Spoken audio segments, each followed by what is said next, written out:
people, welcome back to Albert J TV. What are we going to talk about today, Arsenal fans? Let me see. Of course, Mesut Ozil. Before I get into it, to my subscribers, again, thank you for your loyalty. Anybody new subscribed recently, thank you for jumping on board. Hit the subscribe button, smash the like button and a notification button, and get me on all forms of social media, Twitter and Instagram. The description is in my bio. Mesut Ozil, where do I start? Jesus Christ. So he gives an interview with David Ornstein in The Athletic. I'm not going to go into too much detail with an entire video, really. I just thought I wanted to do one to give people my opinion on what I think of the situation, and to my subscribers and to Arsenal fans further afield. In regards to the interview, I get it about the pay cut in terms of how you said it was forced upon the players, and not all details are there, and I would still love to know who the other two players were that refused to take the pay cut, or the suggested pay cut, should I say. But I think with Mesut Ozil, for me, and I said this before in the previous video, I question his desire to actually want to play football. Because he's at the latter stages of his career, or was coming to that stage anyway, even in the last 2 and a bit years. I would have thought he would have wanted to play as much football as possible, whether it be at Arsenal or another club, but I don't see that desire from him. That's the first thing. And I think after listening to the interview with Ornstein and it looks bad on Ozil and the club. Let's get it right. Ozil doesn't want to go anywhere. He's got a year to see out. He's not going to go anywhere. It was Arsenal Football Club's fault to commit financial suicide to give this guy the contract they gave him, when I personally don't think he deserved it. And on top of that, that contract went to the wrong person, because it should have went to Alexis Sanchez. But that is a whole nother debate and a whole nother story and another day, man. And I look at it and I say to myself, I said it before, in terms of creativity, do we miss Mesut Ozil? Possibly, question mark. Do we miss him for the dynamics of the team? Personally, for me, no. Irrespective of systems or formations.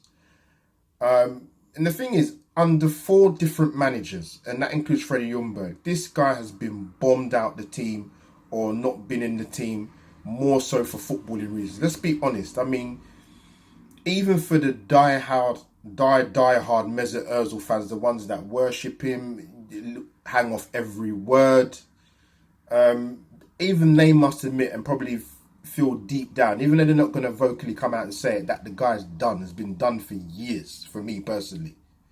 And I said this before, and I'm going to keep saying it again. I almost feel like, even if you mention the word Mesut Ozil, it's like you need witness protection from the police, the FBI need to get involved, because as an Arsenal fan, sometimes it's almost like you can't say anything because you've got the Fiat 500 crew on Twitter and Instagram that want to rip your head off. Like, people are entitled to opinion about the highest paid player in the club's history, why he doesn't perform at a consistent level when he plays. Big games, mid-table team games, relegation battle zone, home or away, he is not consistent.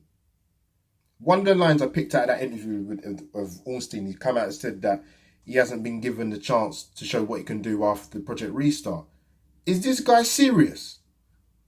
To me, he's had multiple chances at Arsenal.